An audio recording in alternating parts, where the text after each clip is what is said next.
Bienvenido a un nuevo capítulo de La Tecnología para Todos, el podcast de programarfacil.com, donde hablamos de Arduino, programación, electrónica y todo aquello relacionado con el movimiento maker. Mi nombre, Luis del Valle, y me puedes encontrar en Twitter en @programarfacilc.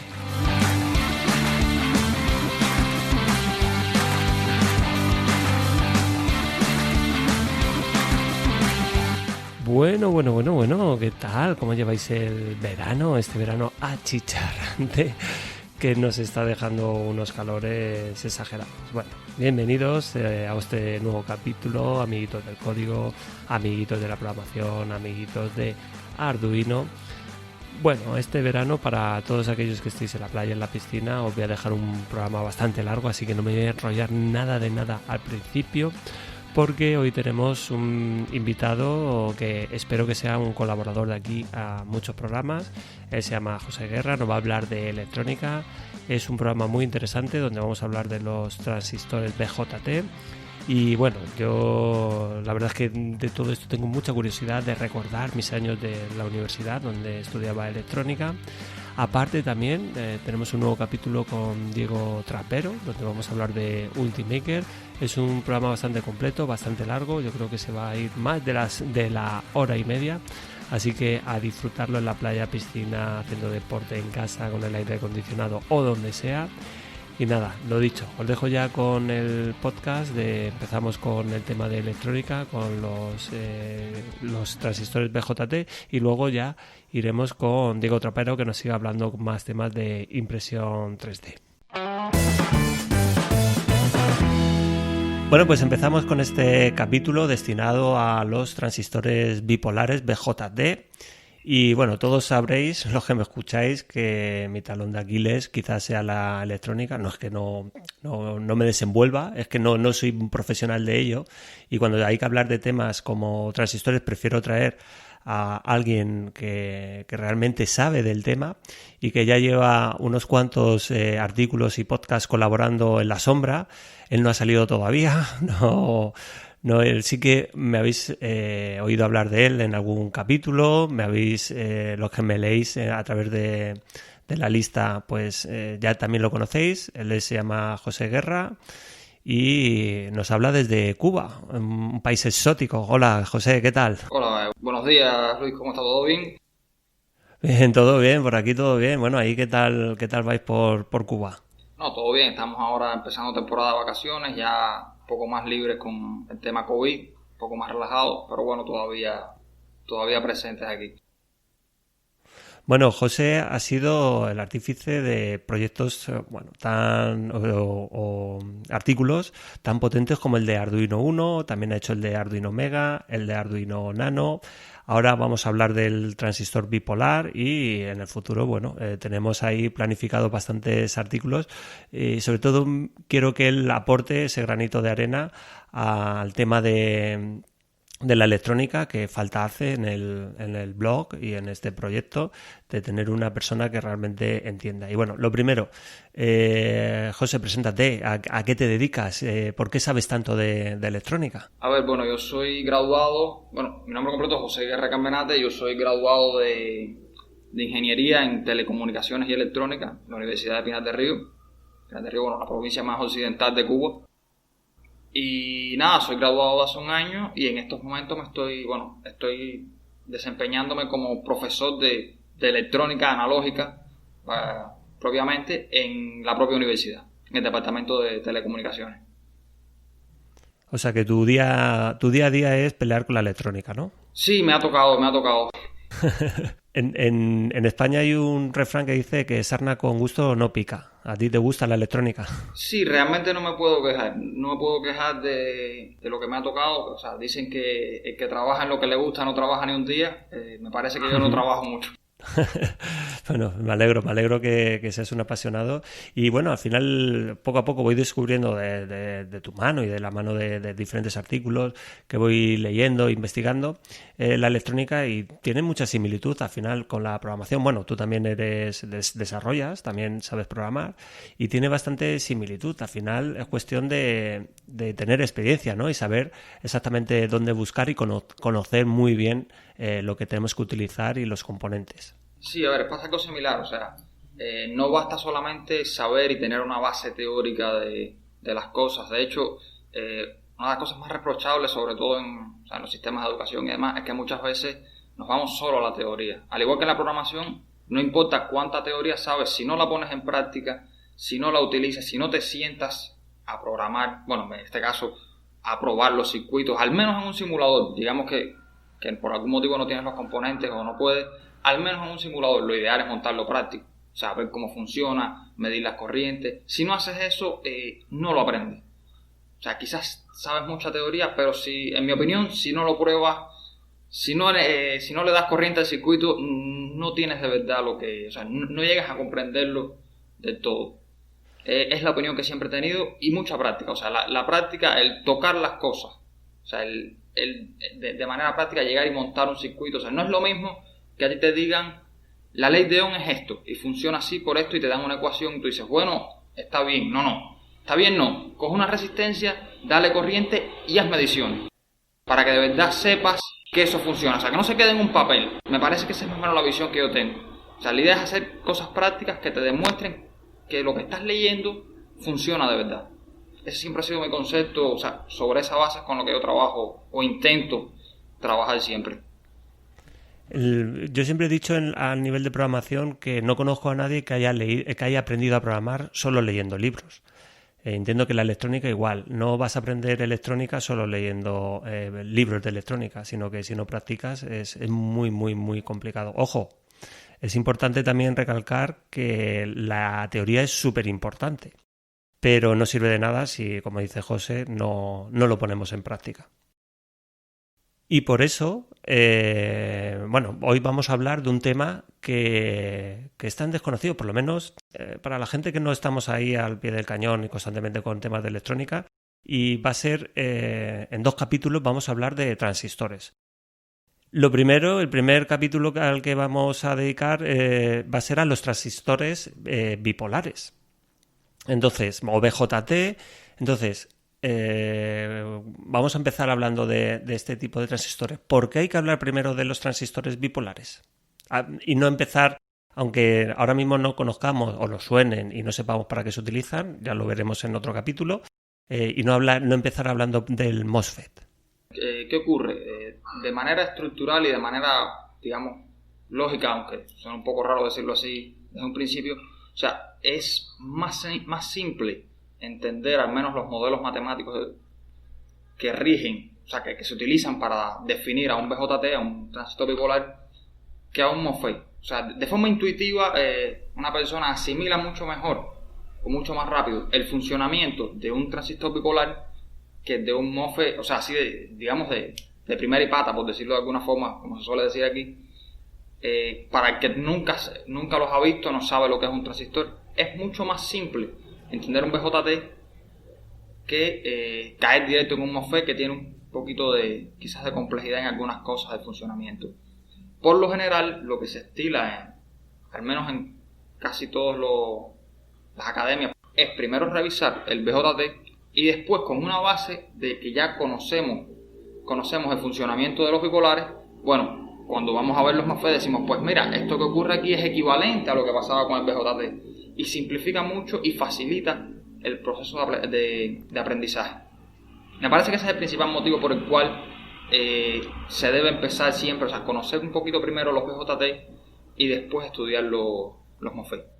Viene a ser algo parecido a cuando nos iniciamos, por ejemplo, con temas de programación de electrónica o de electrónica, a empezar siempre por un Arduino Uno, que va a resultar siempre más sencillo, pues porque tenemos más documentación, es más sencilla la placa, que no irnos a una placa más compleja, un SP8266, un SP32 o cualquier otra placa con conexión a Wi-Fi, ¿no? Algo así. A ver, sí, me parece que esa es exactamente la idea. O sea, empezamos, en este caso, o sea, en este ejemplo particular que pones, empiezas con un Arduino Uno, que quizás, o uno similar, que hay, exactamente como dices, mucha documentación y creas una base.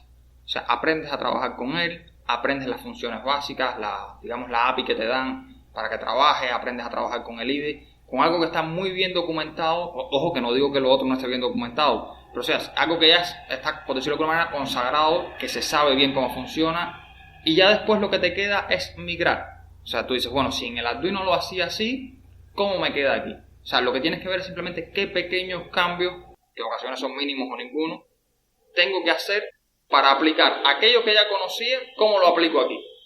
Me parece que esa es la mentalidad, o al menos la mentalidad ingenieril, por decirlo de alguna manera, que se suele aplicar no solo a eso, sino a los problemas en general.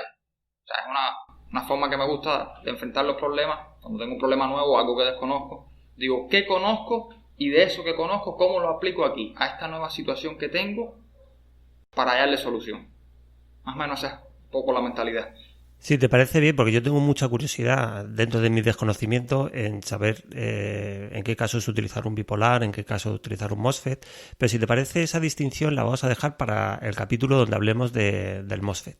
Ahora lo que nos vamos a centrar es en hablar puramente de bipolar y precisamente en la esencia de un transistor, porque ¿para qué se utiliza un transistor? ¿Cuál es la utilidad?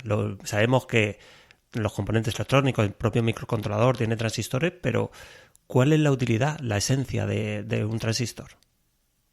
A ver, los transistores surgen inicialmente, bueno, su nombre, transresistor, viene a ser como una resistencia, por decirlo de alguna manera, en aquel entonces cuando surge, se refería a que era una resistencia que podíamos modificar, o sea, fue la interpretación que se le dio inicialmente. Hoy por hoy quizás tiene las dos aplicaciones que más se le dan a los transistores, es por una parte la de amplificación. De hecho, el transistor y el caso particular del BJT es un amplificador de corriente por excelencia.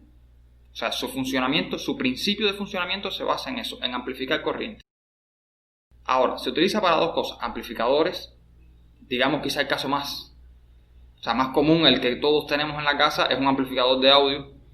O sea, si algún día a alguno se le rompe un amplificador o el equipo de audio o demás, o sea, si lo revisa y ve lo que tiene adentro, o por curiosidad, ¿no? Lo ha revisado, o un radio o cualquier cosa, o sea, podrá ver que lo que tiene son transistores, o sea, transistores de potencia, grandes y demás, pero son transistores porque son muy empleados para eso. Ese fue su razón de nacer, por decirlo de alguna manera. Ahora, con el paso del tiempo también, o sea, se han presentado otras variantes y otro uso muy común es el de usarlos como interruptor. O sea, en un modo de conmutación donde nos permita encender y apagar cosas. Digamos, similar, muy similar, y por eso se le domina así, al de un interruptor mecánico, pero no controlado con la mano, sino controlado mediante corriente o voltaje. Bueno, ya eso lo veremos más adelante. Vale, el tema de amplificador, a mí me suena a magia. Es decir, de repente nosotros vamos a tener una señal con un voltaje o una corriente determinada y lo vamos a amplificar. ¿De dónde sale ese exceso de energía que necesitamos para amplificar? De algún sitio, es decir, la energía ni se crea ni se destruye, solo se transforma. Entonces, ¿de dónde sacamos eso? ¿Cómo podemos llegar a conseguir amplificar eso? Sé que en el artículo tú explicas que internamente un transistor, un bipolar, en este caso, internamente es compleja cómo están hechos los bipolares internamente. Pero si de alguna manera tendremos que saber cómo se transforma eso, cómo se amplifica. A ver, más o menos, vamos a buscar simpleza. El transistor, antes que nada, o sea, cuenta con tres entradas, o sea, tres terminales. O sea, tenemos una entrada de señal que va a ser la señal que nosotros le vamos a dar. Digamos, por seguir con el caso del audio, que quizás es el caso más visual, supongamos que tenemos conectado el móvil, o sea, toda la vida el móvil que tenemos lo conectamos mediante un cable similar al de los audífonos, algo parecido al amplificador. O sea, el móvil da una señal muy débil. O sea, con un móvil jamás vamos a poder lograr escuchar música en un baffle, o sea, en un audio, qué sé yo, de 300 watts o algo por el estilo. Eso no lo vamos a obtener con un móvil nunca. Ahora, este transistor, por supuesto, necesita una fuente de alimentación. O sea, no es tan simple como se dice. O sea, necesita una fuente de alimentación extra que sea capaz de proveerle la potencia necesaria para que él le entregue. Digamos, si tenemos una fuente de 5 voltios que nos puede dar hasta 5 voltios y que nos puede dar hasta 3 amperes, podemos dar una salida de a lo más 15 watts. Ahora, ¿cómo funciona? El transistor tendría su entrada de señal, y a partir de las variaciones que se produzcan en esa señal de entrada, él va a provocar variaciones de corriente mucho más potentes que él extrae de esa fuente que acompaña o que condiciona el transistor. Esas variaciones grandes de corriente son las que provocarían, o sea, esa señal, bueno, de por sí, es la señal amplificada que estamos obteniendo. Uh-huh. Internamente realmente se compone de tres uniones, de semiconductores, pero bueno, creo que ya eso, o sea, no sé si sea el lugar para ampliar ese tema o no sé. Sí, bueno, de todas maneras que hay que recordar a los oyentes que todo esto viene acompañado con un artículo y que luego que si quieren profundizar más, siempre pues que acudan al artículo y allí lo verán más detallado. Ajá. A ver, bueno, sí, pues esa viene a ser la idea básica. Quizás el caso más común que tenemos o al que vamos a llegar al final en este artículo es el tema de un Arduino. Cuando tenemos un Arduino, sabemos que el Arduino lo más nos permite manejar salidas corrientes de 40 miliamperes, que ni siquiera, que de hecho el recomendado, según los propios fabricantes, es 20 miliamperes. Por lo tanto, quizás no sea muy saludable forzarlo a usar 40 miliamperes. Eso nos limita mucho por lo general, o al menos supongamos, para encender LED y demás quizás sea suficiente, pero supongamos que queremos controlar una lámpara o controlar un arreglo de LED mayor, se nos queda corto de por sí el Arduino. Y la solución me parece que puede ser, o me parece no, de hecho, una solución posible, existen otras, pero una posible y simple es el uso de transistores, bipolares en este caso en particular. Vale, y ¿cuáles son las características principales de los bipolares o cómo los podemos definir? A ver, una analogía que utilizo o que siempre se utiliza y me gusta utilizar mucho en clase uh-huh. es la de un grifo de agua. De hecho está en el artículo, está presente, la podrán revisar después. Pero bueno, donde la entrada de agua del grifo viene a ser el colector del transistor y la salida del emisor. O sea, la base, ¿cuál sería? La manivela, ¿no? O sea, el propio grifo, la manivela que abre o cierra, ¿no? El grifo. Ajá, exactamente. Aquí le decimos mariposa. No encontraba la palabra. Se utilizaría, fíjense, con una señal muy débil. O sea, imagina que en vez de tener la llave tienes una manguera con presión de agua o tienes directamente la llave sin manivela y la tienes que aguantar con la mano para que no salga el agua. Sería mucha la fuerza que tienes que realizar para mantener, para evitar que el agua salga. Sin embargo, utilizando la propia manivela, te simplifica mucho el trabajo. O sea, haces muy poca fuerza y obtienes el flujo de agua que tú quieres, lo controlas. Uh-huh. Me parece que esa es una idea muy, muy general, no solo del transistor bipolar, sino en general de los transistores a grosso modo.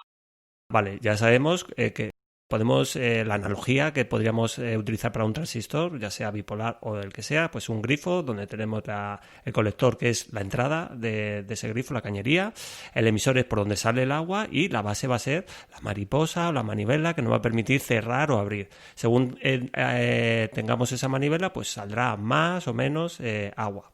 Eso es la analogía que tenemos, que me parece, espectacular. Vale, ahora nos centramos en los transistores bipolares y bueno, se llaman también BJT. Lo primero, ¿por qué se llaman transistor bipolar o transistor BJT? Me imagino que será son unas siglas, ¿no? En inglés, que es lo que suele pasar siempre, ¿no? Sí, el nombre viene de Bipolar Junction Transistor, o sea, transistor de unión bipolar. Uh-huh. Se denominan así a diferencia de los MOSFET o de los FET, que son transistores de campo, debido a que en su estructura cuentan, y de hecho cuando se utilizan es necesario polarizarlos. O sea, se encuentra un proceso para hacerlos entrar en funcionamiento es necesario polarizarlos. Él cuenta con tres uniones PNP, y a la hora de trabajar con ellos es necesario polarizar las dos uniones que forman esos tres componentes o esas tres partes del transistor sean polarizadas. A partir de ahí se denomina transistor de unión bipolar, a diferencia de los FET, que son transistores de efecto de campo y tienen un funcionamiento diferente o sea, a estos transistores. Vale, nos referimos al funcionamiento interno, cómo están hechos, porque luego en términos generales hacen exactamente lo mismo, conmutadores o amplificadores. Sí, a ver, viéndolos, digamos, como, por decirlo de alguna manera, como una gran caja negra, pudiéramos decir, vienen a ser prácticamente tienen las mismas funcionalidades. Unos con sus ventajas y otros con sus desventajas, que quizás las podamos ver en el artículo de los MOSFET, podamos establecer una comparación entre ellos o algo similar, viendo en qué casos podemos utilizar cada uno, qué ventajas ofrecen y qué desventajas puede tener uno con el otro, y a partir de ahí poder discernir en qué casos es más conveniente utilizar uno o el otro. Vale, y luego dentro de los bipolares existen dos tipos, que son los transistores NPN y PNP. Ajá, sí, a ver, los transistores, o sea, la principal diferencia entre el tipo NPN y los PNP viene a ser las polaridades. O sea, uno es complementario con el otro. Por decirlo de alguna manera, muy, muy simple. Si uno se activa con un estado alto, el otro se apaga al recibir un estado alto. Y viceversa también. Digamos, si el NPN se activa con un estado alto, el PNP se apaga con ese estado en alto.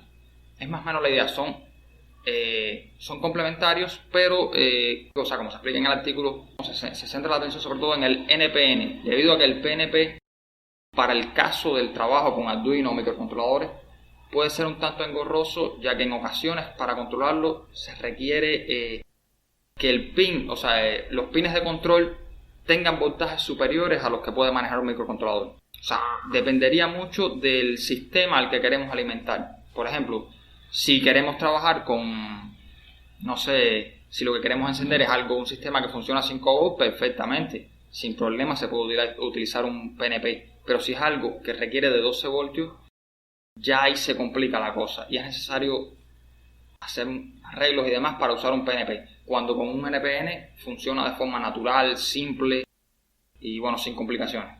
Vale, entonces, si vamos a utilizar un transistor, siempre vamos a tirar, o con Arduino, siempre vamos a centrarnos en que todo esto lo vamos a hacer para utilizarlo con Arduino. Vamos a utilizar un transistor NPN, que es más fácil. Bueno, sea como sea, en cualquier caso, vamos a tener 3 modos de funcionamiento: corte activo y saturación. ¿Qué son estos 3 modos de operación? Vamos allá. Habíamos dicho que el transistor tiene varias aplicaciones o varios casos en los que se puede utilizar. Decíamos que se destacan 2 principalmente. Uno como amplificador, que es su naturaleza por excelencia, y el otro como conmutador. Cuando analizamos la teoría de funcionamiento, aparecen siempre 3 modos de operación. O sea, el corte, modo activo y saturación, como he comentado. Ahora, el modo de corte, ¿qué pasa con el modo de corte? Viene a ser el equivalente al de un interruptor abierto. O sea, habíamos dicho que el transistor tenía tres terminales: una base, un colector y un emisor. O sea, en modo de corte, lo que ocurre sencillamente es que entre el emisor y el colector no circula ninguna corriente. De hecho, la analogía que se utiliza siempre es la que es un circuito abierto, donde no hay no circula ninguna corriente entre esos 2 terminales. O sea, realmente en la práctica, y cabe decirlo, pudiera circular alguna corriente, pero sería una corriente extremadamente baja. Estamos hablando por debajo de los picoamperios o algo por el estilo. O sea, es despreciable a toda costa. Pero, antes de continuar, ha quedado claro el modo de corte. Es decir, al final es como si tuviéramos los pines al aire, aunque teóricamente no es así. Pero ¿qué es lo que va conectado al emisor y al colector? Para que la gente se haga una imagen mental. Es decir, lo que vamos a conectar al emisor o al colector, al colector sería, por ejemplo, lo que queremos controlar, ¿no? En un momento dado. Perfecto. El circuito quedaría más o menos organizado. Digamos que queremos encender, no sé, que queremos controlar un motor de corriente directa. O ponle más sencillo, una bombilla. Queremos conectar una bombilla que se enciende y se apague, pero con el Arduino no podemos porque es una bombilla que requiere más voltaje del que puede suministrar o más corriente del que puede suministrar un Arduino y queremos controlarlo y utilizamos el transistor. Pues perfecto. Queremos encender la bombilla. Tomamos el transistor y el pin del emisor lo conectamos a la tierra. ¿Okay? Recordemos que el emisor es por donde sale la corriente del transistor. La base el pin de base iría conectado a un pin digital, o sea, el pin digital del Arduino que vamos a utilizar para controlar dicho transistor mediante una resistencia, que eso lo vamos a ver después cómo calculamos la resistencia que necesitamos para esto. Y el colector iría conectado a uno de los terminales de la bombilla. El otro terminal de la bombilla ya iría conectado a la propia fuente de alimentación, digamos 12 voltios, 24, ya en dependencia de la bombilla. Si fuera una bombilla de automóvil sería, digamos, con una batería de 12 voltios. Como detalle sí, que quede claro que la fuente puede ser independiente. Bueno, de hecho, si hablamos de una fuente mayor, no es necesario que se utilice la misma fuente del Arduino. Siempre, por supuesto, las tierras van a estar vinculadas. O sea, la tierra de la batería va a ser la misma que la tierra del Arduino. Eso lo vamos a hacer, es necesario. Siempre que tenemos un circuito eléctrico, que todas las tierras estén vinculadas entre sí. Pero podemos usar diferentes fuentes. Y ese es el éxito que gana, o sea, el gran éxito que tenemos con los transistores. O sea, no vamos a sacarle esa potencia, esa corriente no la vamos a sacar del Arduino. No, el Arduino va a estar ahí con una señal débil, entregando poca corriente, y va a controlar sacando el suministro de corriente, digamos, el suministro fuerte de corriente desde otra fuente de voltaje. Y entonces en el modo de operación de corte lo que tendríamos es que el interruptor está abierto, es decir, que la luz está apagada. Exactamente. O sea, pensemos la bombilla para que encienda. Pensemos quizás el ejemplo más práctico y bueno que lo hayas puesto es el de... O sea, bueno, lo que tenemos en la casa, el interruptor que tienes en cualquier lugar de la casa, siempre tienes un interruptor mecánico. Normal que siempre utilizamos. En este caso sería como tenerlo abierto. Bueno, como mismo el nombre lo dice. El interruptor abierto no circula ninguna corriente y por lo tanto, bueno, no se enciende la bombilla. Me parece que esa es... Y luego pasaríamos al modo activo. Y en este modo activo sí que fluye, ¿no? La corriente. Ajá, bien. En modo activo. O sea, ¿qué tenemos en el modo activo? El modo activo es el utilizado principalmente para el proceso de amplificación. O sea, es el que se utiliza en los amplificadores de audio, en los transmisores de ondas de radio, o sea, en ese tipo de equipos. Aunque en este artículo no se trata específicamente, sí comentar que quizás, por ejemplo, este modo activo se pudiera utilizar, quizás, si es conveniente se pudiera ver después, pudiera utilizarse quizás para el tema de controlar, digamos de alguna manera, el brillo o la intensidad con que va a alumbrar esa bombilla. Un dimmer de esos que suelen decir, sí. Perfectamente, ese sería el concepto. O sea, pudiéramos nos da esa capacidad, como que podemos controlar qué tanta corriente pasa entre emisor y colector, o sea, perdón, de colector a emisor, podemos controlar, esa corriente viene a ser la misma que pasa por la bombilla. Y sabemos que la bombilla alumbrará más o menos en dependencia de la corriente que circula a través de ella. Uh-huh. Entonces, esa es la base. O sea, pensémoslo como quizás lo que ocurre en la bocina viene a ser más o menos un efecto similar. Si variamos esa señal que tenemos a la entrada, variará la intensidad de la bombilla. Es similar a lo que pasa en el tema del audio. O sea, variamos una señal pequeña a la entrada y vemos un cambio grande que se traduce al final en el movimiento de la bocina que produce el sonido. Vale, y nos quedaría el último modo de operación, que sería el de saturación, que sería como si el corte era el off, el interruptor abierto, la saturación sería como el modo on, es decir, un cortocircuito donde tenemos un cable, ¿no? Y ya está.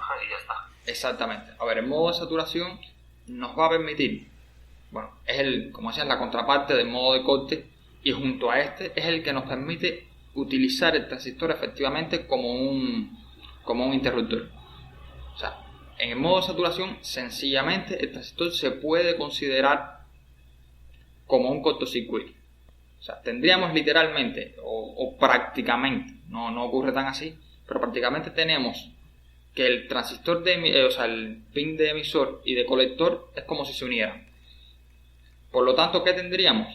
Tendríamos la bombilla que va a quedar con unos terminales conectados a la fuente de alimentación, y el otro, el que estaba conectado antes al emisor, ahora lo vamos a tener conectado a la tierra, o sea, a la tierra de la fuente. Por lo tanto, va a estar funcionando a plena potencia, o sea, a la máxima potencia que ella pueda operar.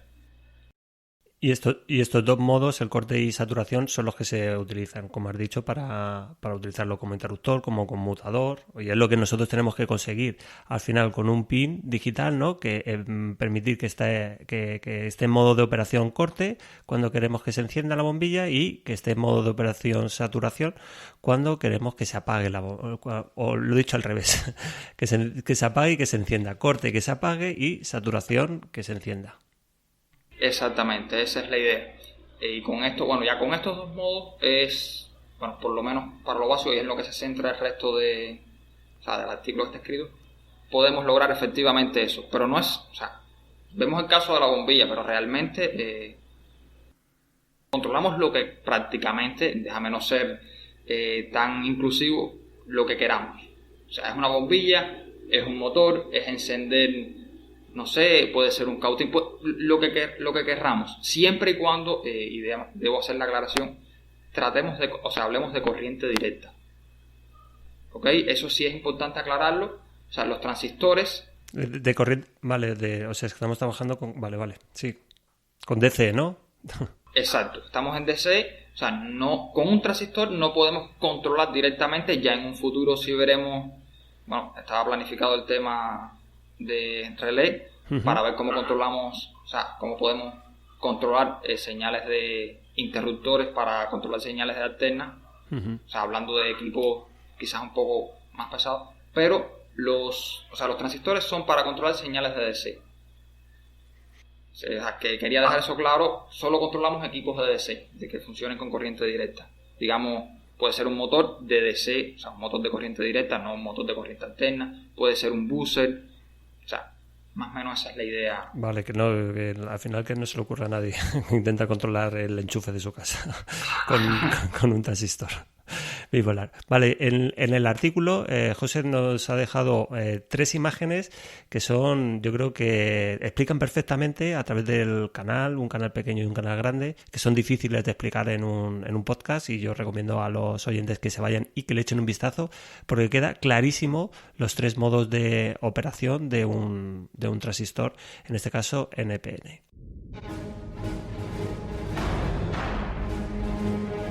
Siguiente paso, declarar variables, funciones... mira, mejor copio y pego código GitHub. ¡Ay, por favor, que funcione, que funcione!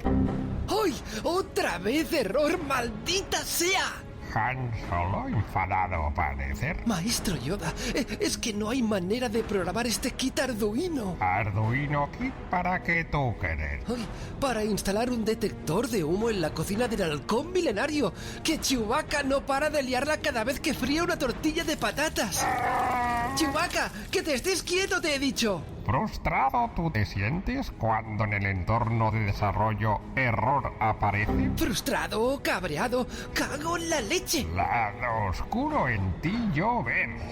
Si lado luminoso de la fuerza tú querer abrazar, la página programarfacil.com debes visitar. ¡Oh! ¡Programarfacil.com! ¡Es increíble, maestro! Artículos, tutoriales de Arduino, ESP8266, IoT, ¡wow! Y allí, al campus de Programar Fácil, tú podrás acceder. ¡Maestro! ¡Acabas de salvarme la vida! La mía y la de todos en esta nave. ¡Chewbacca, que te estés quieto! En programarfacil.com, formarte como un auténtico Jedi de Arduino.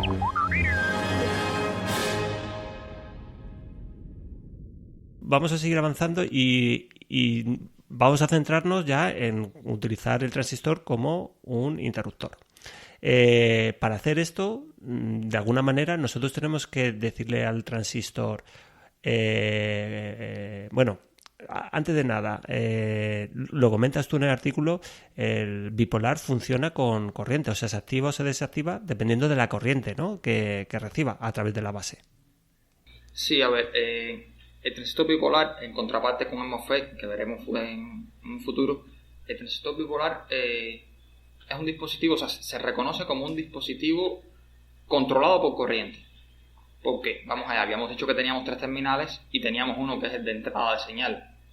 Bueno, pues esa entrada de señal, que es la base, o sea, la señal que tenemos que otorgarle es una corriente.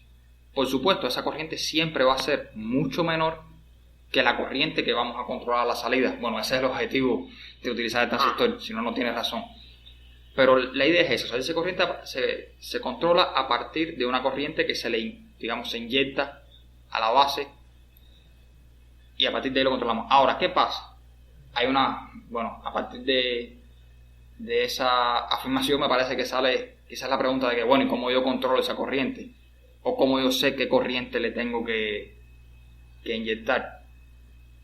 Bueno, para llegar allá hay un parámetro muy importante que es necesario conocer de los transistores, o sea, los transistores bipolares, y es lo que se denomina ganancia de corriente directa, que por lo general en las hojas de datos, en los datasheets, aparece como HFE o beta, o sea, y viene a definir la diferencia, o sea, la razón que hay entre la corriente de colector y la corriente de base. Simplificando, vamos a decir, la corriente de colector siempre va a ser, o sea, esa corriente que va a atravesar, a poner en funcionamiento la bombilla, va a ser siempre en función de la corriente de base.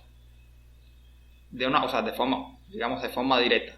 Por ejemplo, digamos que la HFE, las ecuaciones están en el artículo de todos modos, pero bueno, digamos que tenemos una ganancia de corriente de 100, por poner un número. Uh-huh. Si inyectamos una corriente de base de 1 miliamperio, a la salida tendríamos, o sea, como corriente atravesando la bombilla, que sería la misma corriente de colector, tendríamos 100 miliamperios.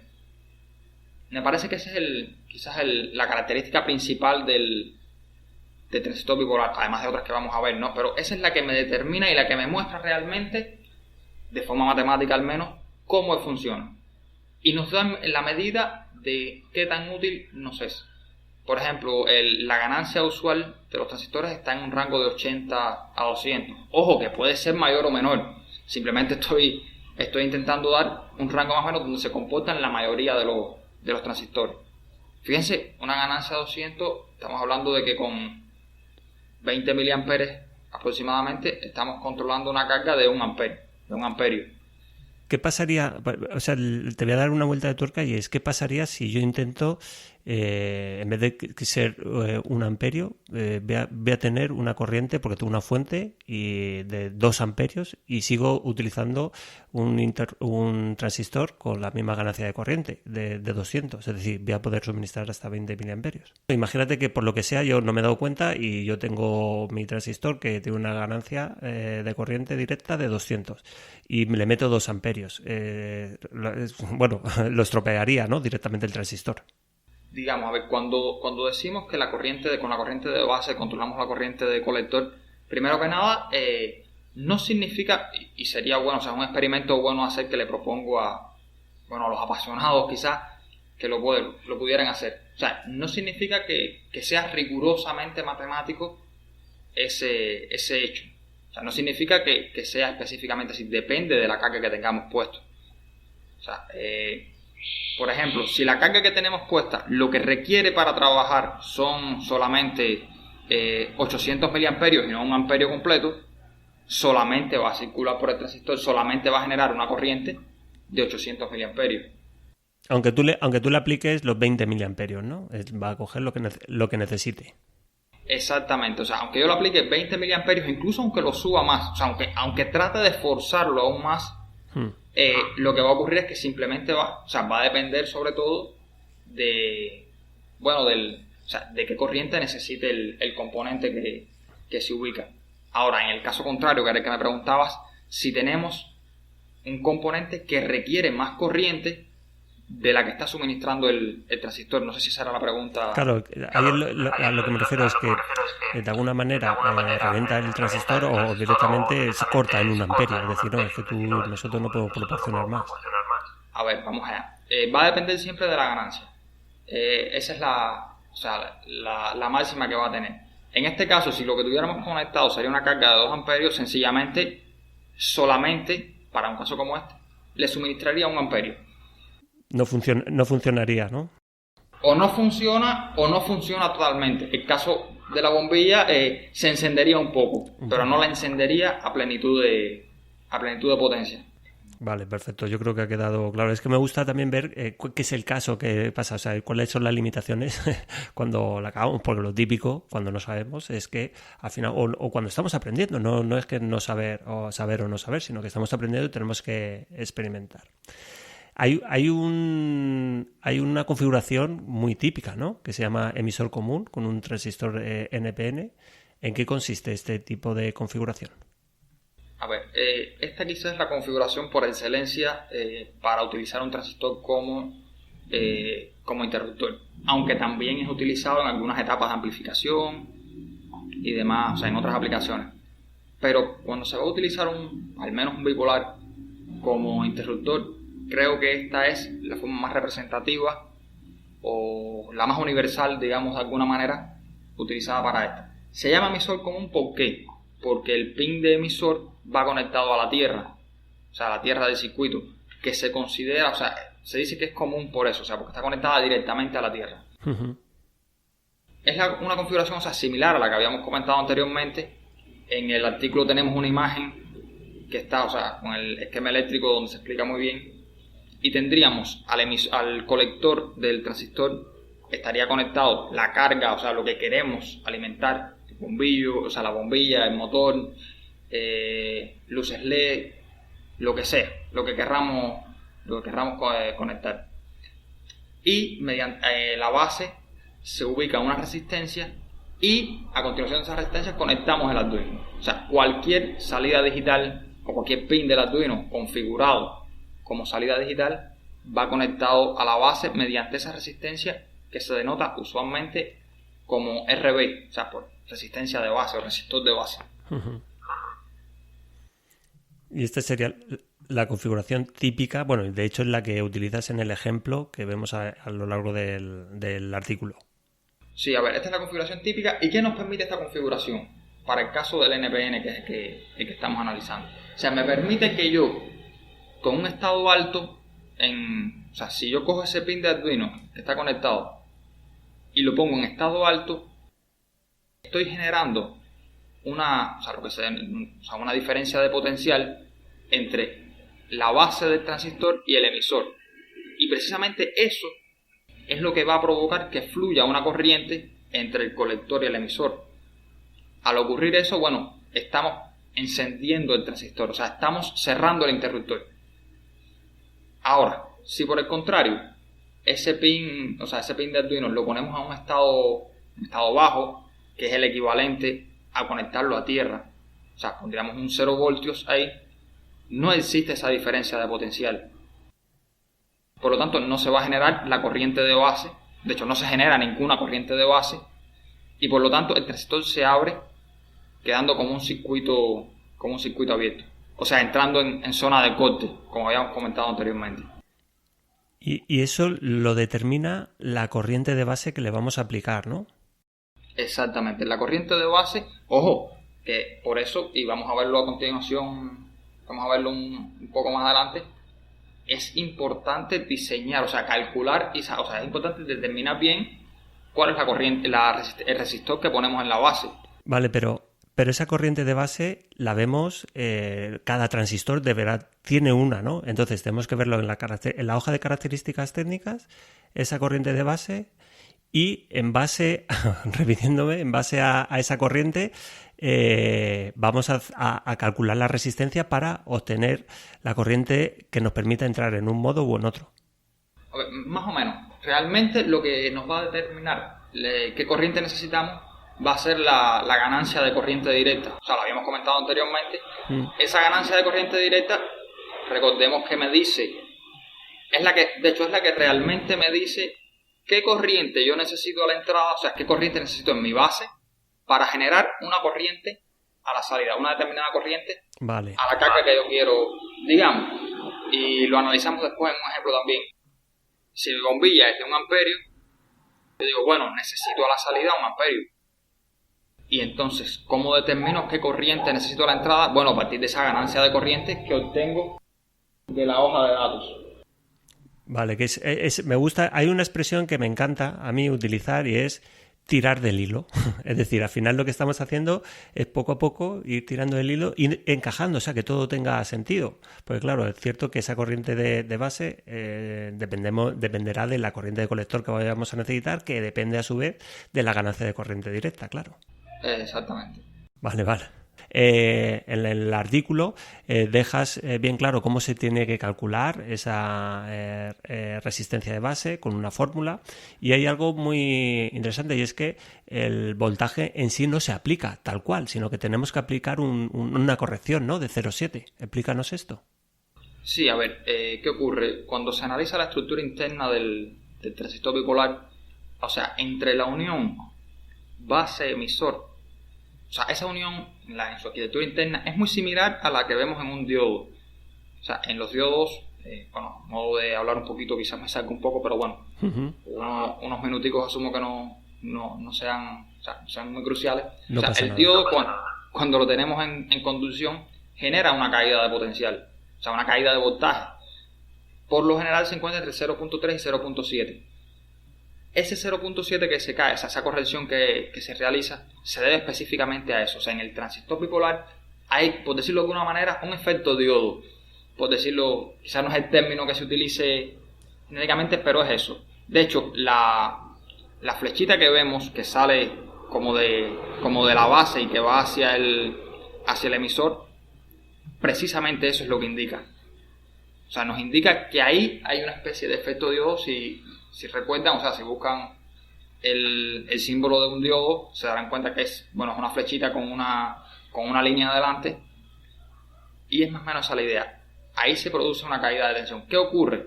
¿Realmente es 0.7? No es 0.7. Esa caída de tensión viene a depender de varias cosas. Depende de la corriente de colector, depende de la temperatura, depende de todo un grupo. De hecho, incluso para el caso que más nos interesa, que es el de saturación, o sea, cuando tenemos el transistor funcionando en el modo de saturación, usualmente ese parámetro es dado en las hojas de datos y por lo general está denotado como VBE de saturación, o sea, SAT, y es muy útil. De hecho, si queremos buscar mayor precisión, podemos cambiar el valor de 0.7 por el valor ese que obtenemos en la hoja de datos. ¿Por qué? ¿Por qué en el artículo no pongo directamente ese valor? A ver, lo que pasa es que las variaciones por lo general son mínimas. O sea, estamos hablando de que en vez de 0.7 sea 0.65 o 0.73. Es tolerable ese error. O sea, ese rango de error que estamos viendo es realmente tolerable y no afecta, por lo general, quizás si estamos tratando con potencias demasiado elevadas, sí sea significativo. Pero en la gran mayoría de los casos se utiliza tal cual, se asume 0.7 y funciona. Al menos en mi experiencia y de los colegas y demás, eso funciona. Muchas veces, es el valor promedio que se utiliza genérico y nada, que no da problema. Uh-huh. La verdad es que, lo explicas perfectamente en el artículo y quiero seguir avanzando porque quiero porque al final nos vamos a enrollar y me conozco. Me gustaría que, el José nos explica aparte de todo esto, nos va explicando más características que tenemos que tener en cuenta, pero no quiero que te vayas sin contarnos antes, así muy rápidamente y descriptivamente, sin entrar mucho en detalle, ¿cuáles serían los pasos que debemos de seguir? Por ejemplo, tú lo haces perfectamente en el artículo, donde pones un ejemplo de cómo controlar el motor, un ventilador, que no deja de ser un motor al final, que empieza a dar vueltas. ¿Cuáles serían los pasos que debemos seguir para buscar un transistor que nos permita controlar ese motor, que se puede extrapolar a cualquier otro componente eléctrico que vayamos a utilizar? Cuéntanoslo así muy rápidamente, paso a paso. ¿Qué es lo que deberíamos de hacer? ¿Qué es lo que deberíamos saber de eso que queremos controlar? Para elegir un transistor y controlarlo siempre desde la perspectiva de Arduino. Vamos a poner ese ejemplo. La idea, o sea, cuando vamos a utilizar un transistor hay dos cosas fundamentales, digamos, que necesitamos conocer. Primero, qué corriente vamos a controlar con ese transistor. Y segundo, cuál es el voltaje de esa carga o de ese dispositivo que vamos a controlar. Cuando digo eso me refiero efectivamente al motor, a la bombilla, a lo que queramos, al componente, a otro circuito eléctrico o electrónico que pudiera ser, no sé, cualquier otro componente pudiera ser visto quizás para aplicaciones de bajo consumo y demás, pero bueno. Si te parece bien, ponemos el ejemplo precisamente que tienes ahí, que es un ventilador que funciona a 12 voltios y a 0,18 amperios. Perfecto, trabajamos con eso entonces. Uh-huh. Tenemos el ventilador de PC muy común, que en este caso trabaja a 12 voltios y 0.18 amperes, que viene a ser 180 miliamperios, uh-huh. Como bien decía Cielo. ¿Qué nos indica esto? O sea, esto nos indica los parámetros máximos que tiene que ser capaz de controlar el transistor. O sea, nosotros tenemos que ahora ir a la hoja de datos del transistor, digamos, del que tenemos o empezar a buscar y comprobar siempre estos dos parámetros. Estos parámetros por lo general son denominados como, voltaje colector emisor, VCE, en el artículo está bien explicado cada uno de los parámetros, cómo se caracteriza y cómo podemos encontrarlo en la hoja de datos, uh-huh. Y la corriente de colector. Por lo general se denomina corriente de colector, en algunos, muy pocos, se denomina corriente colector emisor, pero por lo general la nomenclatura más universal, digamos, es la de corriente de colector. Por ejemplo, en el artículo está el caso del 2N2222, que es quizás el transistor más, de uso común, que más nos encontramos en los kits de Arduino, y por decirlo de alguna manera podemos comprar 200 por €1 o algo por el estilo. O sea, son muy baratos. Sí. Son muy baratos. Y bueno, no sé, cuando compras un paquete de esos no se te acaban nunca. Y son muy baratos y muy prácticos. No son transistores de potencia, pero sí te sirven prácticamente para cualquier cosa.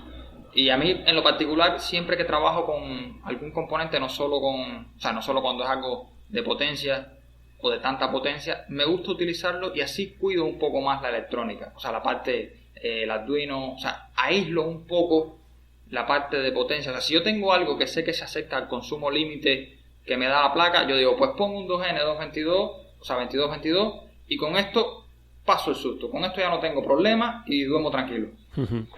Es un poco de lo que me gusta hacer. Por ejemplo, si revisamos en la hoja de datos del 2222, nos encontramos que el voltaje colector emisor máximo que admite es de 40 voltios y una corriente de colector de 600 miliamperios. ¿Qué nos indica esto? Nos indica que podemos controlar, digamos, efectivamente en este caso teníamos un motor que funcionaba con 12 voltios y 0.18 amperios. ¿Puedo utilizarlo? Sí puedo utilizarlo. O sea, tengo que el voltaje que es capaz de soportar el transistor es mayor al que va a soportar. Uh-huh. Y la corriente de colector que él puede asimilar es también mayor a la que necesita el ventilador. Como detalle, siempre tener en cuenta, para estos diseños se estila andar sobrado.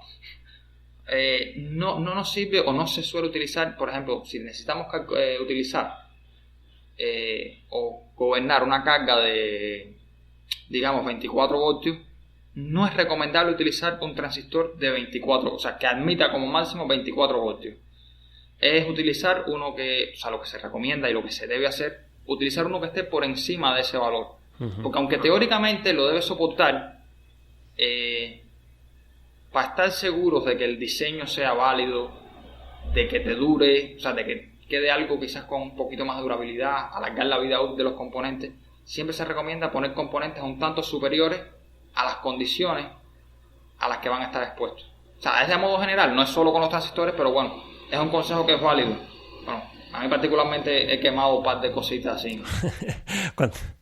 Cuando echan humo, entonces ya es cuando te das cuenta, sí, vamos a poner algo un poco superior. Llevaba algo más grande. Sí, eso es lo que pasa. Además, muchas veces cuando uno está probando, puede ser que te equivoques y en vez de 12 le pongas 15 y cosas así. Cosas que pasan en la práctica. Pero bueno, dice que quien no le pasa eso no aprende. No aprende.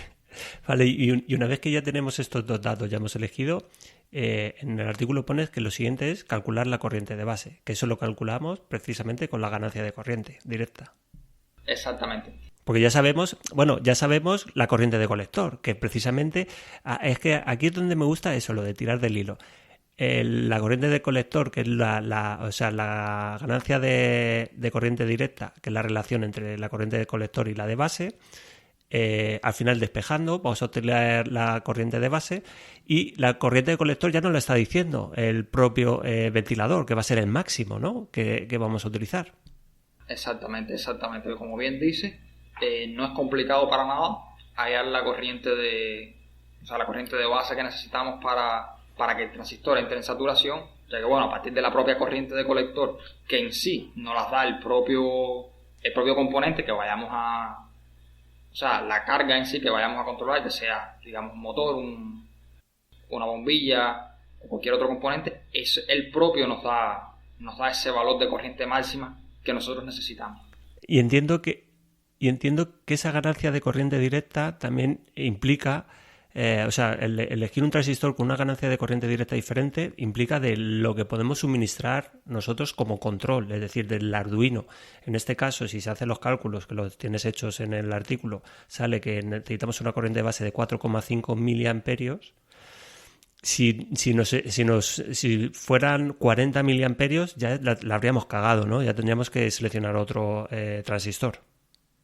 Sí, a ver, exactamente. Puede darse el caso en que la ganancia de los transistores la ganancia del transistor no sea suficiente para la potencia que se requiere.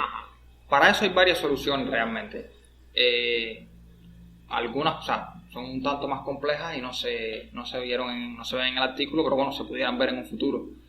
Está en el caso de arreglos de transistores, o sea, colocar o transistores en paralelo o lo que se conoce también, otra solución, son los pares Darlington. O sea, son arreglos de transistores que me permiten multiplicar las ganancias de un transistor. O sea, tomamos dos transistores y digamos que de alguna manera armamos uno más grande. Es la filosofía para esos casos. O la otra opción, la más usual, es buscar sencillamente un transistor que me dé una mayor ganancia. O sea, ya en el mercado existen, aunque no, bueno, aprovecho y lo comento, en el artículo no se había comentado, ya existen incluso en ocasiones encontramos transistores que vienen con una ganancia de corriente directa de 1000 y uno dice, pero bueno, si me dijeron que era de 80 a 200, resulta que esos transistores son, bueno, como ya decía, pares Darlington, vale, que a grandes rasgos desde afuera no nos preocupa mucho, lo vemos como un transistor normal y se utiliza como tal, pero bueno, sí, por lo general permiten obtener ganancias mucho, mucho mayores. Oye, lo he apuntado, José, porque esto es muy interesante, porque además me estoy acordando muchísimo de mi época de estudiante. Yo estudié electrónica también, en telecomunicaciones. Lo que pasa es que claro, es lo que decías tú, si no lo practicas se te olvida y no sabes ni para qué se utiliza. Y me acuerdo, ahora me está viniendo todo esto a la mente, y es que el tener una persona que te lo explique como un DUL, la verdad es que para mí es increíble. Y el último punto ya que tienes además en el artículo es eso, a partir de que conocemos la corriente de base, ¿cómo conseguir esa corriente de base? Con con un Arduino es calcular, ¿no?, la resistencia de base. Exactamente, a ver, ya una vez que tenemos definido todo lo anterior y sabemos qué corriente de base necesitamos, nos queda determinar cuál va a ser la resistencia. O sea, en el artículo está la fórmula que utilizamos para determinar la resistencia, y se determina principalmente a partir de dos parámetros. Uno, el voltaje al que opera el Arduino. O sea, si estamos con un Arduino Uno o un Nano, sería 5 voltios, que es lo que, son los voltajes que manejan las salidas de Arduino.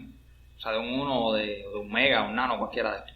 Si por el contrario estamos en un SP, en una placa Wemos o algo por el estilo, un Node, Node MCU, sería 3.3 voltios a la hora de evaluar el resultado. Entonces nos depende de esas dos cosas, la corriente de base y ese voltaje de manejo que tiene de pinas digitales que tiene el Arduino que estemos empleando. A partir de ahí determinamos un valor de resistencia. ¿Qué ocurre? A ver, por lo general los valores de resistencia que obtenemos son, digamos, números feos. No tan bonitos como el 1000, ¿no? Por lo general es un número que te da a partir de cálculos que uno ha realizado y números que tú dices, Dios mío, ¿dónde yo encuentro una resistencia de este valor? Por lo general nos pasa eso, el valor que da no es de una resistencia. No existe resistencia de ese valor.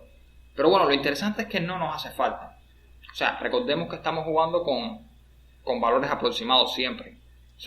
Que quizás no, que de hecho la ganancia de corriente que vimos no es exactamente la que utilizamos.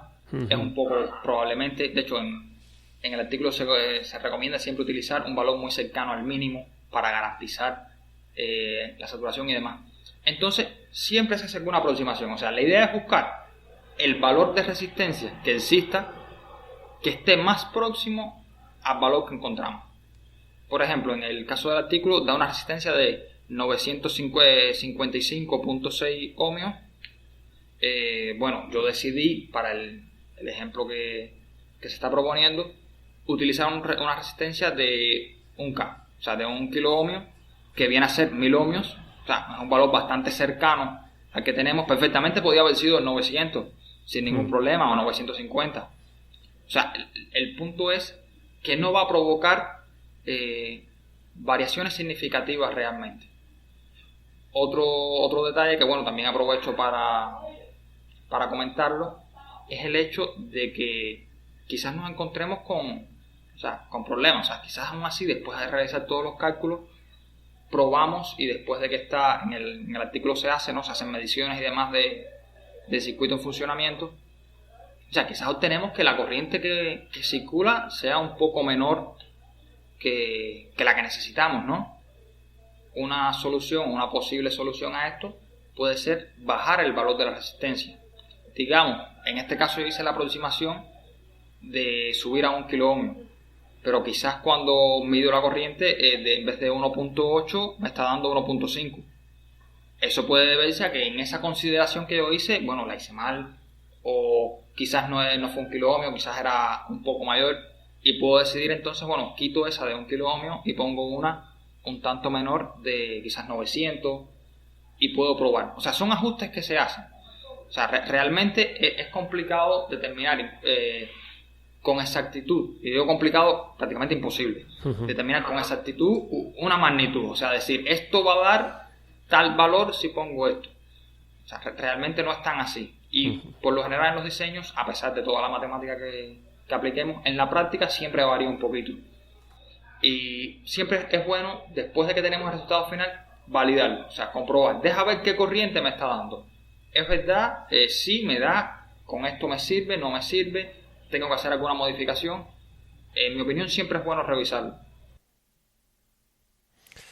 Pues oye, José, la verdad es que ha sido una clase magistral sobre transistores y tenía muchísimas ganas de que alguien viniese a hablar de estos temas aquí al podcast, que escribiera en el artículo temas de electrónica, alguien que de verdad supiera y está más que sobrado, que tú te desenvuelves muy bien en temas de electrónica y yo espero que esto sea el comienzo de una sección, que sea sección de electrónica con José, que ya tenemos una sección de impresión 3D con Diego Trapero, que precisamente ahora a continuación va, después de la hora y pico que llevamos hablando de electrónica.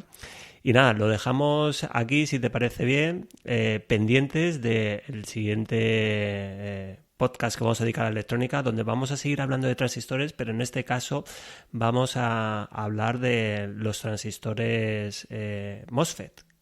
Y lo dejamos ahí con la incógnita de decir cómo tenemos que utilizar, y vamos a tratar un tema muy concreto que va muy al hilo con el tema de ahorro de energía con el SP8266, un tema que me interesa muchísimo, que tanto a mí como que lo conozcáis vosotros. Y nada, José, oye, ¿tienes algún medio de comunicación donde te puedan seguir? ¿Tienes algún Twitter? ¿Tienes Instagram o algo? No, bueno, a ver, tengo cuenta de Facebook, bueno, quizás igual que todo el mundo y demás. Que alguna vez intenté abrir un blog, pero bueno, nunca, bueno, el tiempo es complicado, o sea, realmente lleva tiempo. Cuando uno lo oye y lo dice, piensa que es fácil y rápido, pero no, ocupa tiempo. Así que no, o sea, tengo bueno, mi correo electrónico. Bueno, pueden contactarme cualquier duda o cualquier comentario que quieran hacer. También en los propios comentarios de los artículos es válido, trataré de responderlo siempre.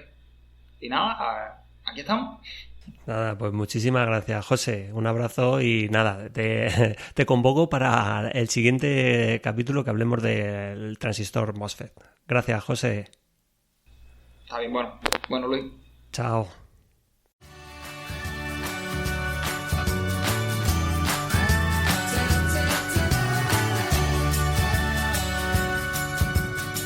Impresión 3D con Diego Trapero de BitFat. Pues un nuevo capítulo que tenemos aquí con Diego Trapero de BitFat. Hola, Diego, ¿qué tal? ¿Qué tal estás, Luis? Pues bien, aquí pasando más calor, vamos, que en el desierto. Joder. No te puedes quejar porque no eres de Madrid. Y aquí está mucho peor la cosa, yo creo. Ahí está, vamos. No sé si preferíais el COVID o el calor infernal. No me hagas elegir.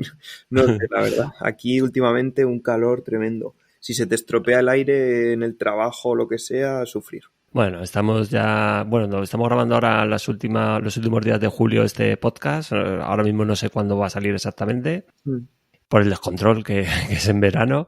Y precisamente esta semana yo creo que ya es la última, primera de agosto, y ya en agosto a mediados ya empieza a remitir el calor. Esperemos que venga, que sea así. Sí, menos mal. Y nada, bueno, ¿qué tal el veranito? ¿Todo bien? Muy bien. Estuve por Alicante y no me pasé a verte porque no sabía por dónde estabas. Estuve en Javea, entonces me ha tocado ya la semana de descansar un poco con los amigos, esas cosas. Y ahora vuelta al trabajo otra vez. Y me pillaré otros 15 días para relajarme y yo creo que para trabajar. Porque una cosa que hace mucho los autónomos es pillarte vacaciones para trabajar en otros proyectos. No sé si te habrá pasado ya. Sí, bueno, yo la verdad es que eso de las vacaciones como tal, como un trabajador por cuenta ajena, la verdad es que hace años que no disfruto. No, es muy complicado desconectar cuando estamos con tu propio negocio, y aún así yo no me quejo, que yo siempre que puedo desconecto. De hecho, hoy me he ganado un dinero extra con mi hija, porque ya lo comenté en podcast anteriores que me he cambiado de casa, y bueno, en las casas nuevas pues ya se sabe, hay que montar cosas, hay que poner toalleros, hay que poner cosas. Y hoy que a mi hija le encanta el tema de herramientas y de montar y montar. Y pues nos hemos liado a montar los apliques de los baños y nos hemos llevado un dinerito extra que nos han pagado por montarlo. No, eso está muy bien. Bueno, tu hija, ¿cuántos años tiene? 7 y para ¿Y ya le enero gusta eso? Sí, le encanta. O sea, es algo que le gusta. Yo creo que es raro encontrar un niño que realmente no le des un destornillador y le das para apretar un tornillo y no lo quiera apretar. Porque, no sé, yo me acuerdo de pequeño que disfrutaba haciendo cosas de esas. Entonces, bueno, ella disfruta muchísimo con eso. Luego, claro, al final se despista y me toca a mí. Pero bueno, la dejo tocar el taladro, digo, mira, aprieta, verás, y suena, tal. Entonces le gusta. Eso está muy bien, eso está muy bien. Y bueno, para el podcast de verano, bueno, tenemos algo preparado que ya lo iremos desvelando más adelante. Pero en este podcast de mitad de verano que nos vas a hablar de Ultimaker, Exactamente. Una empresa referente, ¿no? En impresión 3D. Bueno, yo creo que de las dos primeras de las dos más famosas, bueno, Prusa también está ahí, pero Ujú. MakerBot, Ultimaker eran como las empresas de referencia en el mundo este de las impresoras cuando estábamos nosotros empezando. Y ahora mismo son las impresoras que tenemos en el laboratorio de impresión 3D del Marañón. Y como la gente sigue pidiendo, ay, pues haz una review de una impresora o sigue pidiendo recomendaciones, bueno, es mejor siempre hablar de una impresora con la que de verdad tengas experiencia, porque yo realmente tampoco he probado tantas impresoras en la vida, solo que las que he probado he echado muchas horas con ellas. Ujú. Entonces es una oportunidad de hablar de las Ultimaker, que es una empresa interesante que tiene impresoras profesionales y de contar un poco la experiencia con ellas. Creo que si detrás de Prusa hay una persona, que es Joseph Prusa, Sí, detrás de Ultimaker o MakerBot hay alguien, o sea, hay una persona que conocida o que por lo menos algún que tenga nombre, o sea, que sea conocida en el movimiento Maker o en el tema de impresión 3D. bueno, pues la respuesta es, habrá alguien, pero yo no la conozco. Vale, que no es como Prusa, ¿no? No Que es como realmente es... Prusa. Los creadores de MakerBot son un poco más famosos, uno se llamaba Bre y otro no me acuerdo, pero Ultimaker creo que la crearon tres tíos que eran de Holanda, empezó en 2011 y ya desde el principio era una empresa open source, o sea, MakerBot al principio también era open source, pero la acabó comprando 3D Systems y, bueno, Stratasys, no me acuerdo, una de las dos, y acabó cerrándose.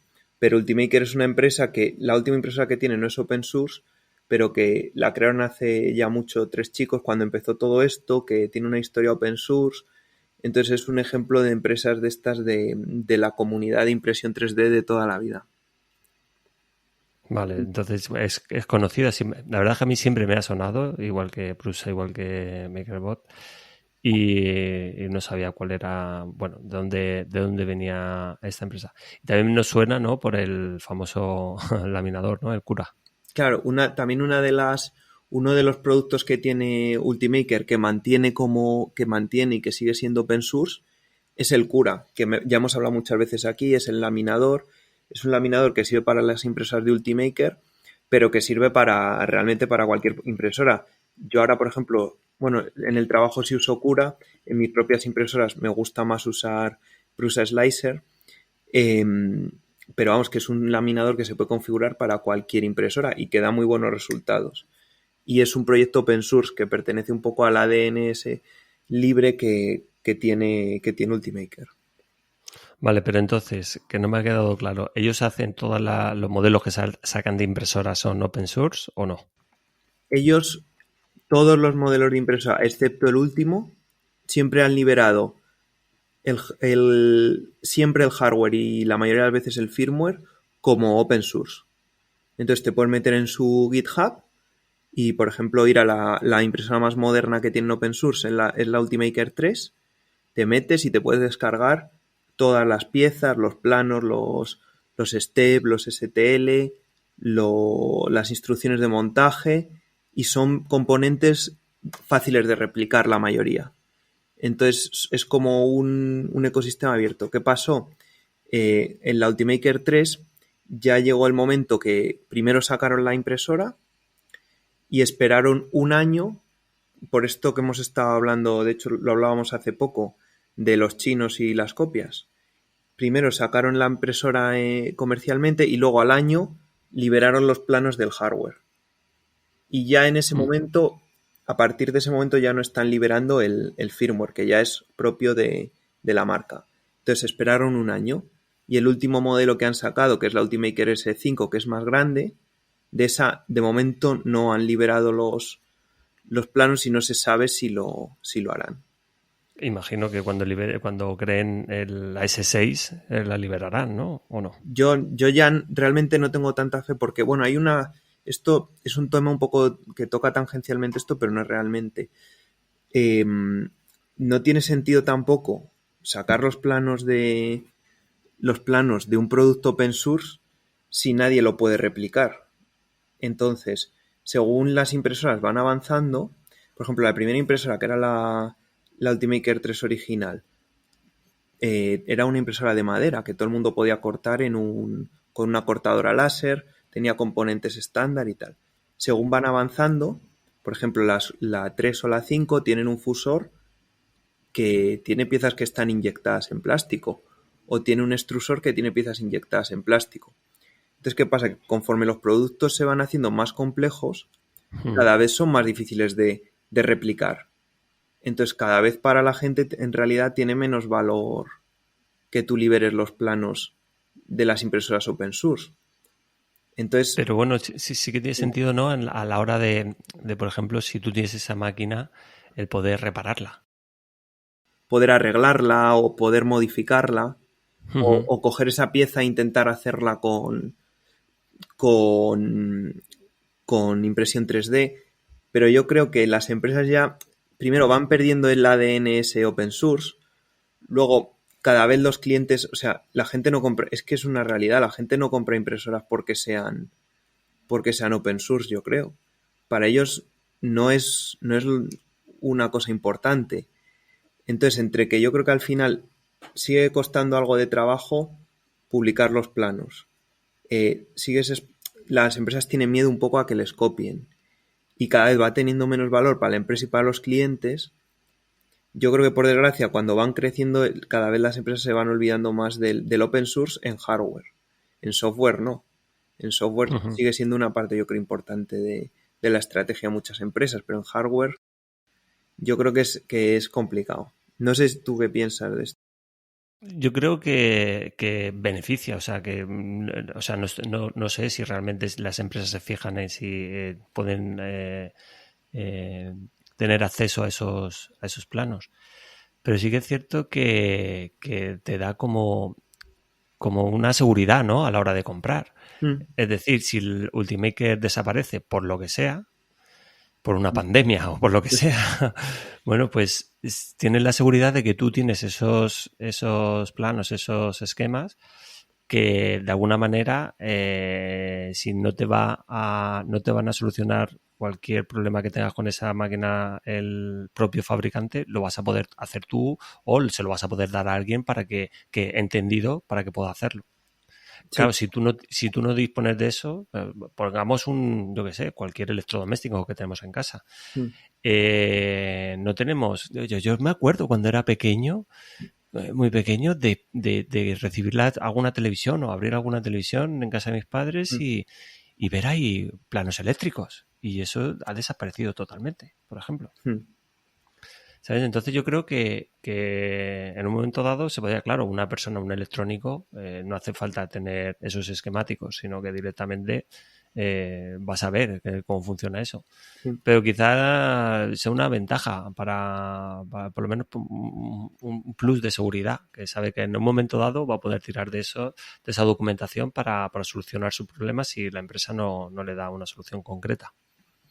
Sí, también es como una parte de filosofía, ¿no? De un poco la gente también confía más en ti, sabe que estás intentando hacer las cosas bien, pero yo la impresión que tengo es que en hardware, cada vez, excepto a lo mejor en placas, por ejemplo, que tú sí puedes coger un diseño y realmente replicarlo, pero en productos de hardware así más complejos es complicado, yo creo. Bueno, un ejemplo en contrario sería la Prusa. La Prusa es libre, cada vez es un poquito más difícil de replicar, pero con una estrategia open source les va súper, súper bien.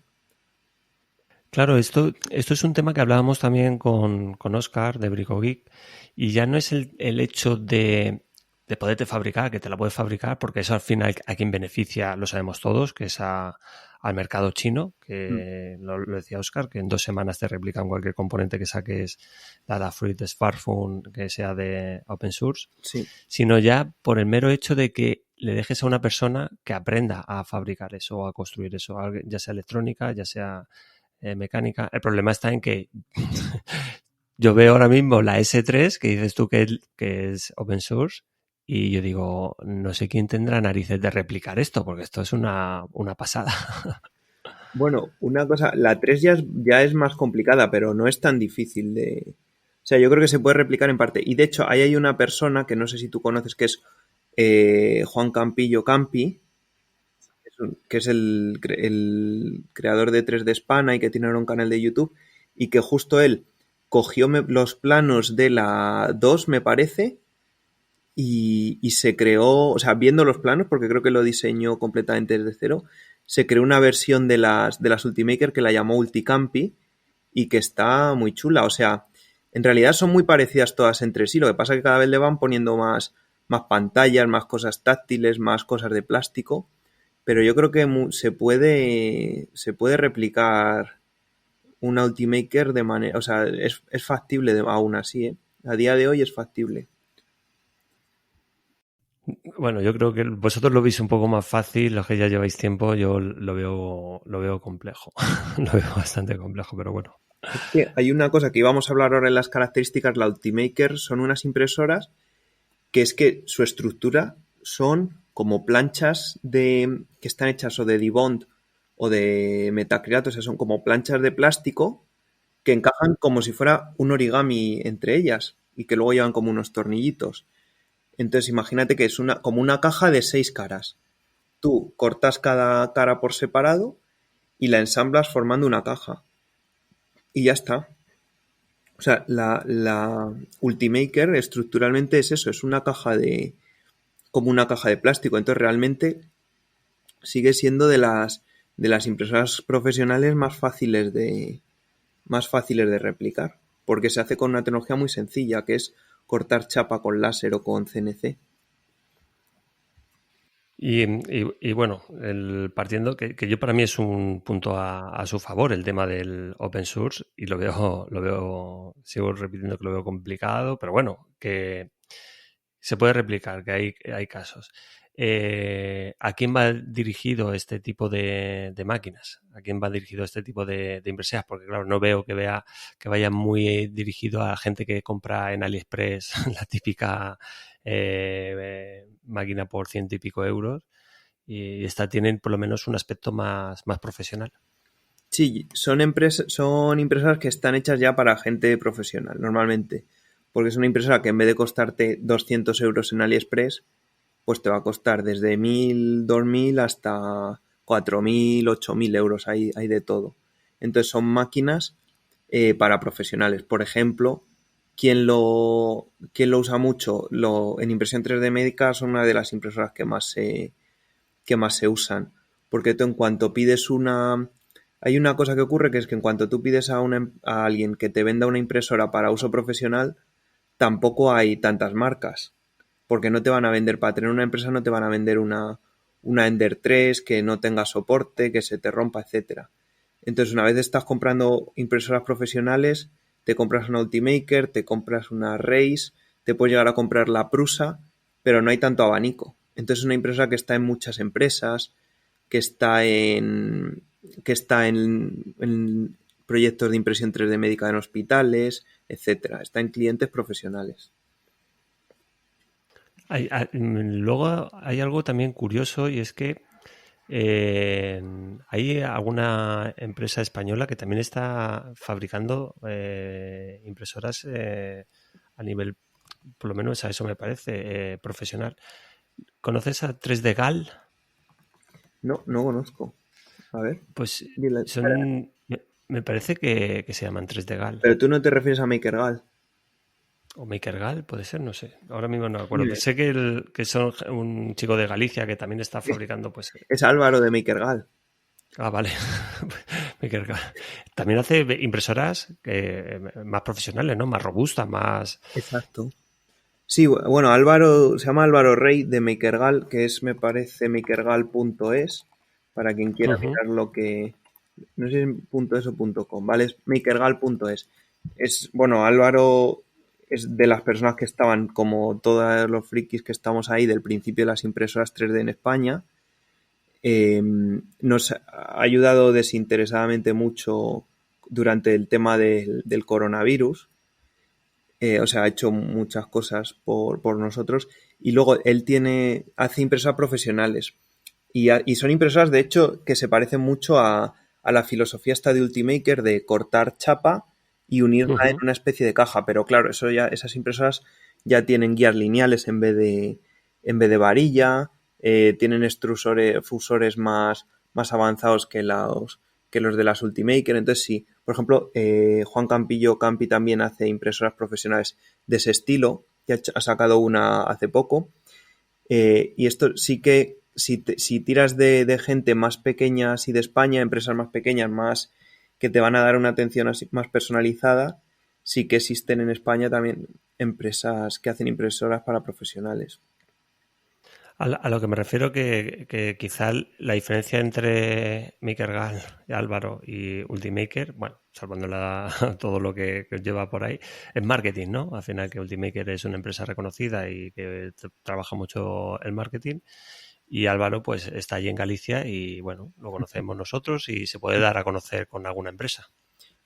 Sí, o sea, yo creo que las empresas compran a Ultimaker por, como dices tú, marketing, porque si piensas en alguien, siempre se te va a ocurrir primero Ultimaker, pero también hay que admitir que compran a Ultimaker porque sabes que Ultimaker va a estar ahí este año, el siguiente, y hasta que tu impresora se muera, mientras que una empresa pequeña España no sabes cuánto va a estar. Pero ¿qué ocurre? Si tú trabajas con una de estas empresas más pequeñas como MakerGal, como 3D Spana, esa gente lo que te va a dar es un servicio completamente personalizado. O sea, el cariño que va a poner ese tipo de empresas pequeñas en tu impresora, pues, y en atenderte, en que la uses, es 1000 veces mayor, ya te lo digo yo, que el que pone Ultimaker o los que distribuyen Ultimaker en España. Y luego, de precio, obviamente, 1000 euros gastados en Ultimaker no cunden ni la mitad que 1000 euros gastados en una impresora española, hecha aquí. Porque tienen menos marketing también. Claro, al final consigues un producto mejor, ¿no?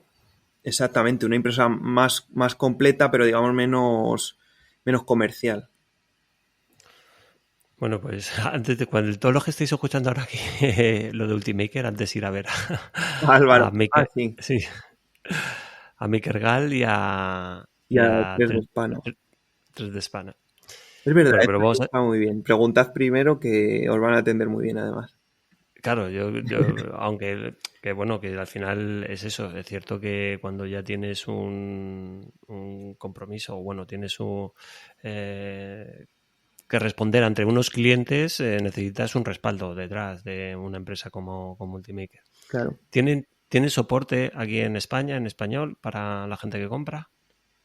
A ver, en teoría deberían tener, puedes comprar componentes. Nosotros, cuando se nos rompen, las arreglamos nosotros, pero eso ya no sé cómo será la experiencia de los demás.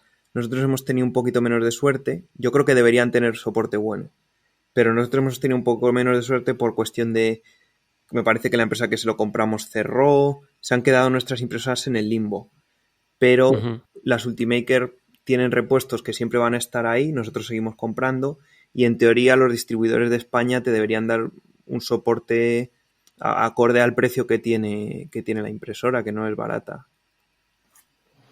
Y bueno, antes, no sé si lo has mencionado ya, ¿qué tipo de impresoras, qué modelos tenéis vosotros ahí en BitFab? Vale, uno en BitFab en el Marañón. yo tengo mi propio modelo, que es la BitFab Core, que un día podemos hablar. O sea, Ultimaker ha hecho como la misma impresora 3 o 4 veces. Y la ha puesto un más, la ha puesto un extended, pero son impresoras bastante sencillas y muy parecidas. La primera que salió era una impresora de madera, que se llamaba la Ultimaker original, y que ya tenía la forma de caja que tienen la S5 de ahora. O sea, la original no sé cuánto valdría, ahora está por unos 1000 euros, y la impresora de 5000 euros o 4000 euros que te venden ahora es súper parecida a la caja que vino al principio. Entonces es un tipo de impresora muy parecido entre ellas. Tienen la original, que creo que ya solo se vende en madera en algunos sitios y que vale unos 1000 euros. El siguiente paso es la Ultimaker 2, que es una impresora de un solo cabezal y también de unos 200 por 200 por 200, y que esta ya está hecha de plástico, ¿no? Y metal, es como está más cuidada. El siguiente paso que tendrías es la 3, la 2 se sigue vendiendo, la 3 se sigue vendiendo, Y la 3 lo que tiene, para que os hagáis una idea, la 2 vale unos 2, prácticamente es con el número es lo que vale.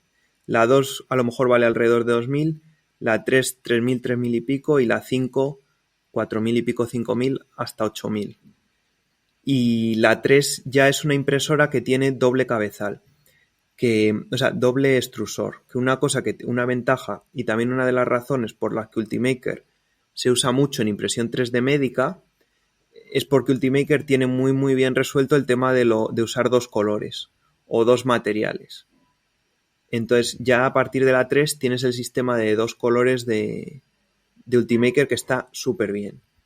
Ujú. Y digamos la más profesional que tienes es la 5, la S5, que es una impresora un poquito más grande, ya de 300 por 200 por 300, y que tiene ya una pantallita táctil y tiene el sistema de doble extrusor que hemos contado, que es que está muy bien. Que de esta última hay dos modelos, ¿no? Hay una que es la S5 que veo que puedes poner ahí, vamos, rollos a cascoporro. La S5 tiene un modelo que se llama Pro Bundle, que está en 8.000 me parece, y que lo que tienes debajo como un cargador, que metes un montón de filamentos y ella va eligiendo el filamento, y en la parte de arriba tiene un filtro de partículas, bueno, para imprimir un poco más seguro y tal. Pero sí, Vamos, ahí ya te puedes tirar a... O sea, si quieres gastar, puedes. el Air Manager también, ¿no? Para yo qué sé. Sí, Madre mía. eso ya es todo lo que quieras. Esta es Claro, una impresora que se usa mucho más profesional, como tiene más tamaño, pues se utiliza en industria. Nosotros la hacemos para imprimir piezas grandes, piezas a dos colores, aortas enteras, huesos grandes, etcétera. y empresas como esta, que están tan metidos en temas de impresión 3D, no tienen pensado pivotar, es decir, no tienen pensado abrir el mercado con impresoras, por ejemplo, de resina. Es muy buena pregunta. Yo creo, o sea, de Ultimaker siempre ha estado sacando la misma impresora. También creo que a los makers nos pierde un poco el probar muchísimas cosas. Esta gente saca una impresora, la pone a un precio caro y las vende como churros. Y no les hace falta cada año sacar una impresora completamente diferente, ¿no? A lo mejor les vale sacar una impresora, modificarla un poco y son más consistentes en ese sentido. La única empresa de las grandes así como de impresión 3D que sí que está moviéndose más es Prusa. Prusa lleva haciendo la misma impresora también 10 años, pero ha sacado una impresora de resina. Uh-huh. Entonces Prusa sí que tiene ya los dos, el filamento y la resina.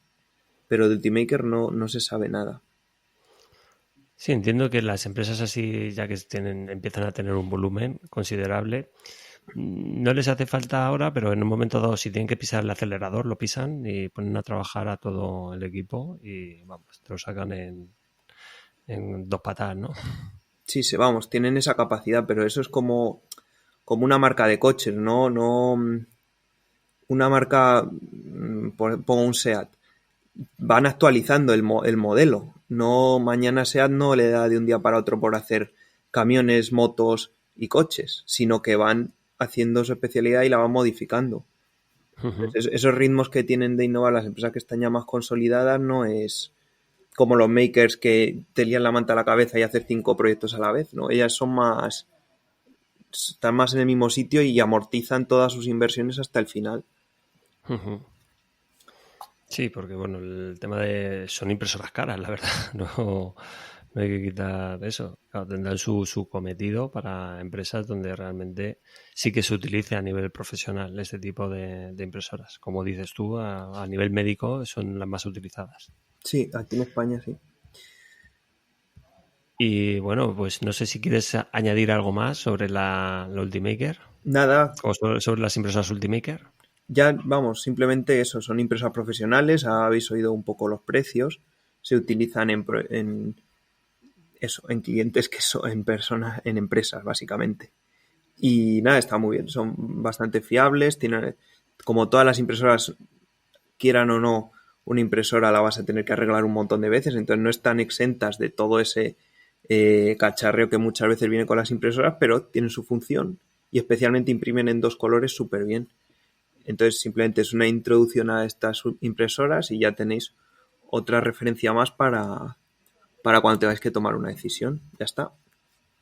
En la última pregunta quería hacerte sobre el tema de materiales. Veo que también tienen materiales.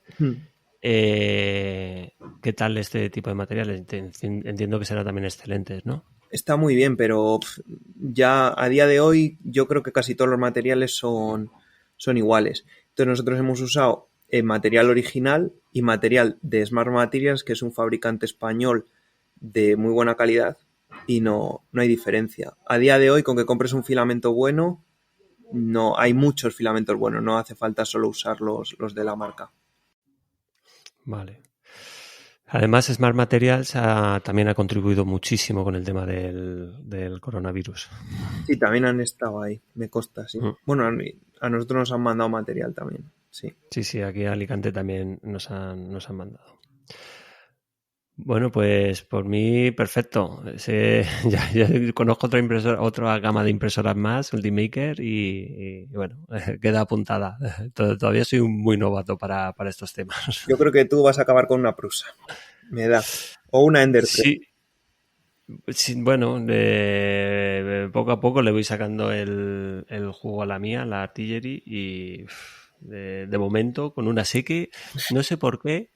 La gente cuando ya tiene una, como que tiene, bueno, me entiendo que como todo, como pasa con la electrónica y con las librerías y con todo, tenemos el afán de acumular, pero la gente empieza a tener más impresoras, no sé por qué. Pues me compro esta, pues ahora me voy a comprar otra, vamos a probarla. Sí. Y toda la gente conocida suele tener mínimo, bueno, tiene una, pero mínimo luego ya venga, vamos a probar otra a ver qué tal va. Una un poquito más grande, una más pequeña para hacer otro tipo de trabajos. Sí, yo creo que muy común, sí. Bueno, pues nada. Esta lo veo un poco ya demasiado fuera de mis posibilidades, sobre todo para lo que yo voy a hacer. Si yo me dedicara profesionalmente a esto, no digo que no, pero para lo que yo hago realmente no tiene mucho sentido. No. Y si no, pues me voy a MakerGal. Eso, yo creo que lo hace por la mitad, ¿eh?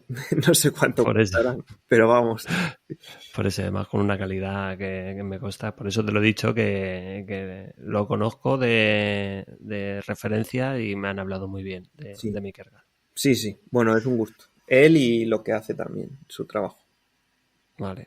Bueno, pues nada, Diego, oye, que en breve nos volvemos a ver con un invitado especial que tendremos por aquí y hasta aquí podemos leer, ¿no? Pues sí, que yo tengo muchas ganas. Vale, ya, sí, los oyentes ya lo conoceréis, le dedicaremos un programa entero a la impresión 3D y a hablar de bueno, pues todo lo relacionado con la impresión 3D con un nuevo invitado de este mundillo. Todo gracias a Diego. Bueno, Diego, muchísimas gracias por estar aquí otro día más. Nada, gracias a ti, Luis. Como siempre, me encanta. Oye, ¿y dónde te pueden encontrar? Que siempre nos lo dejas ahí. Pueden buscar en Google BitFab y ahí dejar cualquier mensaje y les ayudamos con su proyecto de impresión 3D. Perfecto, Diego. Pues nada, un placer. Muchas gracias. Muchas gracias, Luis. Hasta luego. Chao.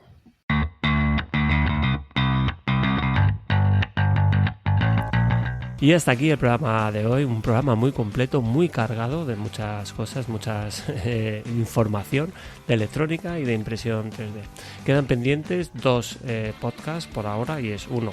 Vamos a seguir hablando de los transistores, en este caso del MOSFET, y 2, vamos a hablar con un invitado muy especial que vendrá de la mano de Diego Trapero, donde hablaremos más en profundidad de impresión 3D y del software que nos va a permitir diseñar modelos para poder utilizar o imprimir en nuestras impresoras 3D.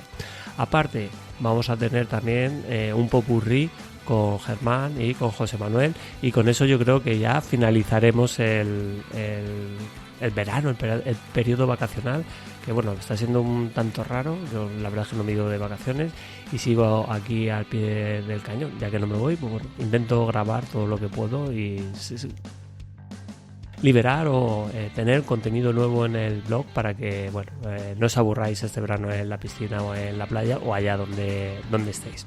Ahora sí que me despido, que ha sido bastante largo. No sé si estáis escuchando una chicharra, hace un calor que te mueres aquí. Nos escuchamos dentro de poco. No sé si serán dentro de una semana o 2 semanas. Espero que cuanto antes mejor. Y recordad, nos escuchamos la próxima semana. No faltéis, o dentro de 2 semanas, no faltéis a la cita. Y recordad, sed felices.